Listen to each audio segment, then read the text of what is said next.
दोस्तों, इस फिल्म का नाम है सेरेनिटी, जो साल 2019 में रिलीज हुई थी। इसकी कहानी में एक रहस्यमयी द्वीप होता है जहां पर डिल नाम का एक आदमी फंसा हुआ है। वो ये जानने की कोशिश करता है कि वह इस द्वीप पर आया कैसे और कब, क्योंकि यहाँ से बाहर जाने का कोई रास्ता नहीं था।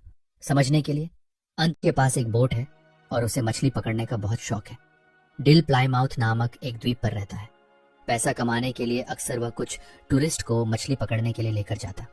डिल उनके लिए रॉड सेट करता और टूरिस्ट खुद मछली पकड़ते, जिससे उन्हें बहुत खुशी होती थी। इसके बदले में डिल को कुछ पैसे मिलते थे। आज भी डिल और उसका साथी दो टूरिस्ट के साथ हैं जिन्होंने मछली पकड़ने के लिए पैसे दिए थे। लेकिन आज कुछ अलग होता है।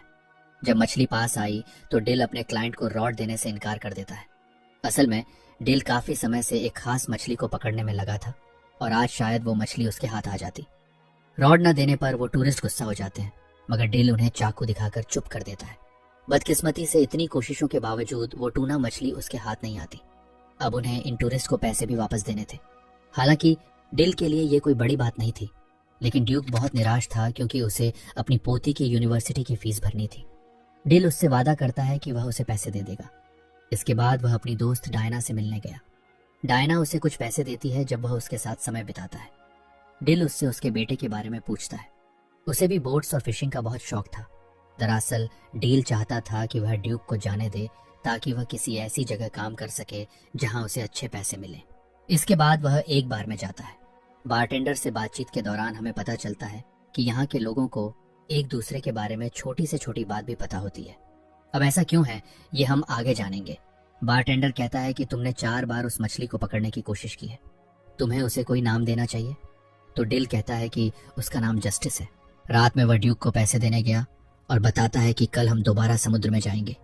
ड्यूक पूछता है कि हमारे साथ कितने क्लाइंट्स जा रहे हैं, तो डील बताता है कि हम अकेले जाएंगे क्योंकि वह किसी भी हालत में उस मछली को पकड़ना चाहता था। ड्यूक को उसका फैसला सही नहीं लगता क्योंकि इसमें उनके पैसे लग रहे थे। रात को डील जब अपने घर में था तो उसे अपने बेटे की याद आती है जो तलाक के बाद अब उसकी पत्नी के पास है। उसे भी अपने पिता की तरह फिशिंग का बहुत शौक था। अगले दिन वह ड्यूक के साथ बोट लेकर समुद्र में गया। पूरा दिन इंतजार करने के बावजूद भी उन्हें वो मछली नहीं मिल सकी, जिससे डिल बहुत निराश था। वापस आने पर वो ड्यूक से कहता है कि तुम मेरे लिए बैड लक हो। जब से तुम्हारी पत्नी मरी है तब से तुम्हारी किस्मत ही खराब है। ये सुनकर ड्यूक को बहुत बुरा लगता है और वो गुस्से में अपना सामान लेकर वहां से चला जाता। लेकिन दरअसल डील ने यह जानबूझकर किया था ताकि ड्यूक कहीं और काम ढूंढ ले। रात में बार आने पर बारटेंडर उसे समझाता है कि वो उस मछली को पकड़ने की जिद छोड़ दे, लेकिन डिल उसकी बात नहीं सुनता। तभी उससे मिलने वहां कैरेन आती है, जो दरअसल डिल की एक्स वाइफ है। डिल जानता था कि वो यहाँ किसी मकसद से आई है। अपनी बोट पर ले जाने के बाद वो उससे पूछता है, तुम्हें मुझसे क्या चाहिए। उनकी बातों से हमें पता चलता है कि डिल पहले आर्मी में था, किसी कारण उसने वो नौकरी छोड़ दी। कैरेन कहती है कि तुम ठीक थे और मैं गलत। दरअसल डील से तलाक लेने के बाद कैरेन ने फ्रैंक से शादी कर ली थी। फ्रैंक एक अमीर इंसान था मगर अच्छा इंसान नहीं था। वो कैरेन को मारता और हमेशा उस पर नजर रखता। उसका पागलपन और भी बढ़ गया है। डिल उससे अपने बेटे पैट्रिक के बारे में पूछता है तो कैरेन रोने लगती है।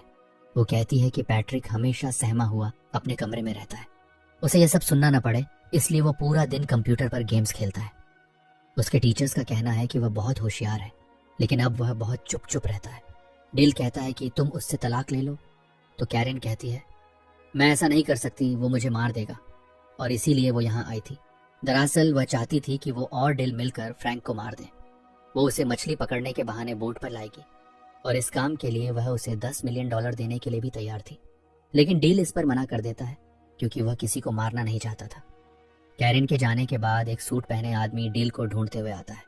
दरअसल वो कई दिनों से डील पर नजर रख रहा था, मगर वो डील से मिल नहीं पाता। अगली सुबह जब डिल समुद्र में नहाने गया तो उसे अपने बेटे की आवाज सुनाई दी और एक पल के लिए उसे उसका चेहरा भी दिखाई दिया। इस बीच हमें फ्रैंक और कैरेन के चिल्लाने की आवाजें सुनाई देती हैं। हम पैट्रिक को देखते हैं जो अपने कमरे में था। यानी इन बाप बेटे के बीच कुछ तो कनेक्शन है। खैर, उधर कैरेन का पति फ्रैंक होटल पहुंच गया था जहां कैरेन रुकी थी। उसे देखकर कैरेन घबरा जाती है क्योंकि वो 2 दिन बाद आने वाला था। आते ही वो कैरेन को टॉर्चर करता है। अगले दिन डिल एक लोकल शॉप से फिशिंग का सामान लेने गया।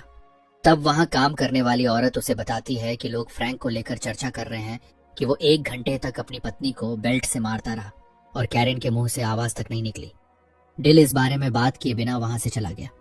बोट के पास आने पर उसने देखा कि फ्रैंक कैरेन के साथ उसका इंतजार कर रहा था। फ्रैंक कहता है, मेरी पत्नी ने बताया कि तुम हमें फिशिंग पर नहीं ले जाओगे।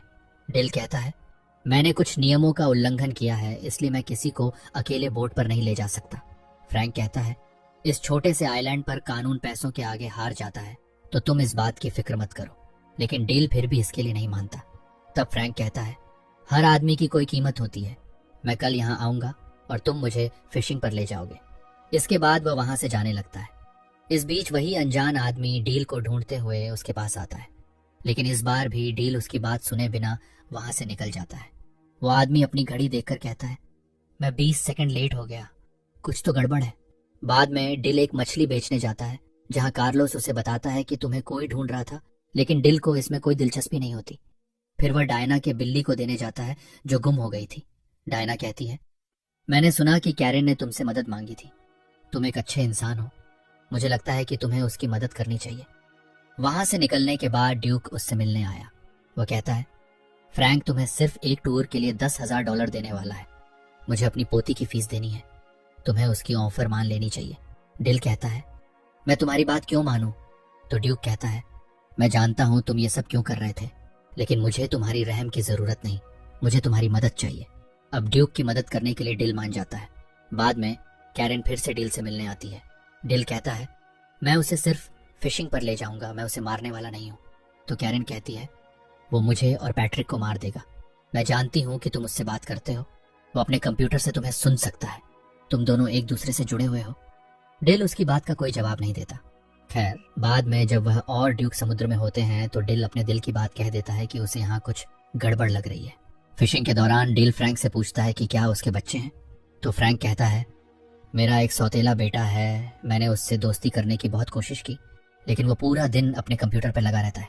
उसके मैथ्स टीचर कहते हैं कि वो जीनियस है, लेकिन वो पूरा दिन एक बेकार से गेम में लगा रहता है जिसमें एक आदमी पूरा दिन फिशिंग करता है। वो मुझे पसंद नहीं करता। डिल पूछता है, वो तुमसे इतनी नफरत क्यों करता है?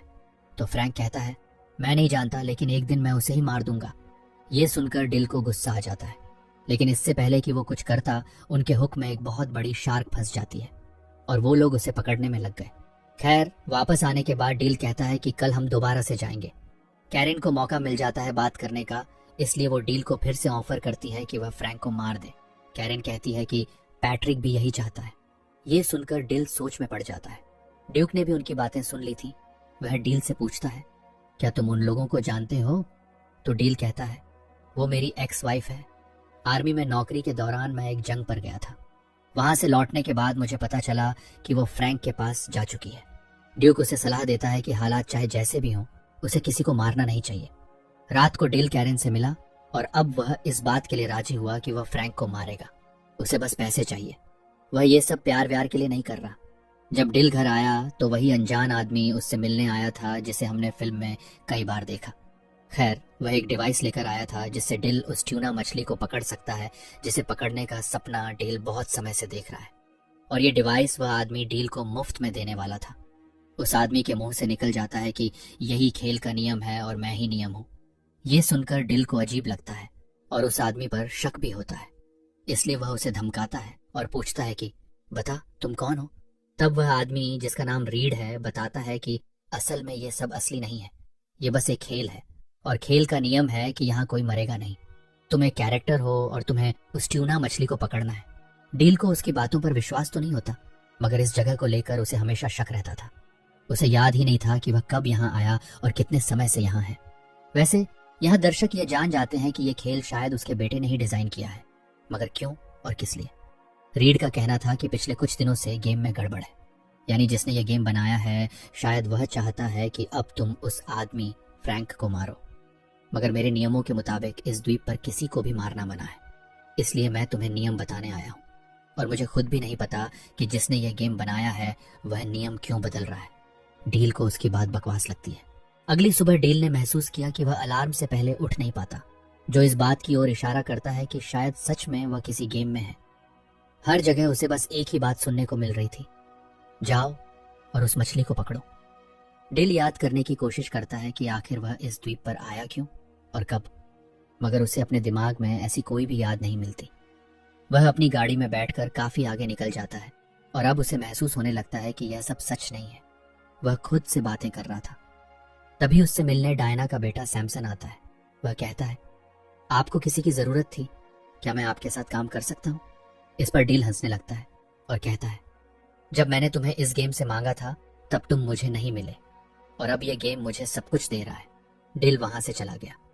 अपना शक दूर करने के लिए वह स्टोर के मालिक से कुछ सवाल पूछने लगा, मगर वह हमेशा बात को बदल देता है। फिर डिल फोन करके ये पता करने की कोशिश करता है कि रीड असली है या नहीं। उसे जवाब मिला कि रीड असली है। सबसे तंग आकर डिल बार में गया ताकि वह ड्रिंक कर सके, लेकिन बारटेंडर भी उसे वही बात कहता है। वह कहता है, क्या आज तुम फिशिंग करने नहीं जा रहे? तुम्हें काम पर जाना चाहिए। टूरिस्ट्स को मत लेकर जाना, वे हमेशा तंग करते हैं। यानी गेम के नियम उसे फ्रैंक को न मारने के लिए कह रहे थे, लेकिन पैट्रिक के दिमाग में कुछ और ही चल रहा था। दूसरी तरफ दिखाया जाता है कि जब कैरन की आंख खुली तो उसने फ्रैंक को बाथरूम में घायल पाया। पिछले रात 6 लोगों ने उसे मारा था। दरअसल यह काम ड्यूक का था। उसने ही फ्रैंक को मारने के लिए कुछ लोगों को पैसे दिए थे ताकि वह आज बोट पर ना आ सके। ड्यूक डील से कहता है, मैंने तुम्हारे लिए जो सही लगा मैंने वही किया। इस बात से डील को बहुत गुस्सा आता है। जख्मी होने के बावजूद कैरन फ्रैंक को मना लेती है कि वह फिशिंग पर जाए। डिल समुद्र के किनारे निराश बैठा था। तभी रीड उसके पास आता है। डिल कहता है, मुझे कुछ भी समझ नहीं आ रहा कि मैं यहाँ क्यों हूँ। मेरी जिंदगी का मकसद क्या है? क्या मैं पागल हो चुका हूँ? रीड कहता है, इस बारे में तो मैं भी कुछ नहीं जानता, लेकिन मैं ये जानता हूँ कि यहाँ हो क्या रहा है। हम सब किसी का सपना है और हमारे बारे में सिर्फ वही जानता है जिसने हमें बनाया है, और शायद तुम जानते हो कि वो कौन है। तो डिल कहता है, हाँ, वो एक छोटा बच्चा है जो एक अंधेरे कमरे में बैठकर हमें देख रहा है। उसका सौतेला बाप उसकी माँ को मारता रहता है। शायद इसी वजह से उसने ये गेम बनाया है, इस उम्मीद में कि शायद एक दिन वह अपने असली पिता को वापस ला सके और अपने सौतेले बाप को सबक सिखा सके। वो चाहता है कि मैं उसे इंसाफ दिलाऊं, इसीलिए मैं आज फ्रैंक को मारूंगा, चाहे कुछ भी हो जाए। इस पर रीड कहता है, अगर तुम यही चाहते हो तो मैं गेम के नियम तोड़ दूंगा। अगर हमारा निर्माता यही चाहता है तो तुम्हें ऐसा ही करना चाहिए। कैरन फ्रैंक को बोट पर ले आती है। इस पर डिल भागकर अपनी बोट की तरफ जाता है। दरअसल पैट्रिक ने एक ऐसा गेम बनाया था जिसमें वह अपने पिता के साथ समय बिता सके, लेकिन जैसे जैसे उसके सौतेले बाप का टॉर्चर बढ़ता गया, पैट्रिक के दिल में उसे मारने की आग भी बढ़ती गई। पैट्रिक बस यही चाहता था कि उसे कोई संकेत मिले कि फ्रैंक को मारना गलत नहीं है। इसलिए उसने गेम में डिल को सोचने की इजाजत दी ताकि डिल अपने दिल की सुने, और जो भी उसका फैसला हो पैट्रिक भी वही करेगा। यही वजह थी कि गेम उसे बार बार याद दिला रहा था कि उसे बस मछली को पकड़ना है, लेकिन डिल की सोच बदलने लगी थी। खैर, डिल बोट के पास पहुंचता है जहां फ्रैंक और कैरन पहले से ही मौजूद थे। डिल फ्रैंक को समुद्र में ले जाता है। फ्रैंक की हालत पहले से ही बहुत खराब थी और कैरन ने उसे नशे में भी रखा था। तभी उन्हें पता चलता है कि बोट पर सैमसन भी है जो उनके प्लान को बिगाड़ सकता था। लेकिन अंत में जब डिल ने रॉड फ्रैंक के हाथ में थमा दी तो शार्क उसे समुद्र में खींच लेती है और उसका अंत हो जाता है। असल दुनिया में पैट्रिक यानी डील का बेटा अपने सौतेले पिता फ्रैंक को सच में मार देता है, और हम समझ पाते हैं कि डील की असली लड़ाई तो मौत के साथ ही खत्म हो चुकी थी। गेम में जो है वो तो बस पैट्रिक के ख्याल है। खैर, इस कत्ल के बाद पैट्रिक को मानसिक अस्पताल में रखा जाता है। गेम में हम देखते हैं कि कैरन डील को अलविदा कहती है, लेकिन डील में उसने पैट्रिक को अपनाने की शर्त रखी थी। डील जानता था कि वह बस एक गेम है। तब कैरन रोते हुए कहती है, कभी ना कभी तुम मुझसे जरूर मिलोगे। तभी कैरन वहां से गायब हो जाती है और डील के पास एक फोन पर कॉल आता है। कॉल की दूसरी तरफ पैट्रिक था। उसकी आवाज सुनकर डील भावुक हो जाता है। पैट्रिक कहता है, मैंने कुछ बहुत गलत किया है। तो डील उसे समझाता है, तुमने जो भी किया अच्छे के लिए किया। पैट्रिक कहता है, मैं भी इन्हीं गेम में कुछ बदलाव करूंगा ताकि मैं तुमसे मिल सकूं। डील बहुत खुश हो जाता है और कहता है, मैं तुम्हारा इंतजार करूंगा। कॉल कटने के बाद डील देखता है कि वहां सब कुछ बदल रहा है, और अगले ही पल हम देखते हैं कि पैट्रिक भी गेम में है। वह डील से मिलने के लिए बोट की तरफ भाग रहा है। उसे देखकर डील बहुत खुश होता है। दोनों एक दूसरे को गले लगाते हैं। गेम में ही सही, लेकिन पैट्रिक अपने पिता के साथ था, और यहीं पर फिल्म का अंत होता है। दोस्तों, इस कहानी में बाप बेटे के बीच प्यार को दिखाया गया है। एक पिता की कमी उन्हें ज्यादा महसूस होती है जिनके पिता इस दुनिया से जा चुके हैं। उम्मीद करते हैं हमारी वीडियो आपको पसंद आई होगी। मिलेंगे किसी और कहानी में।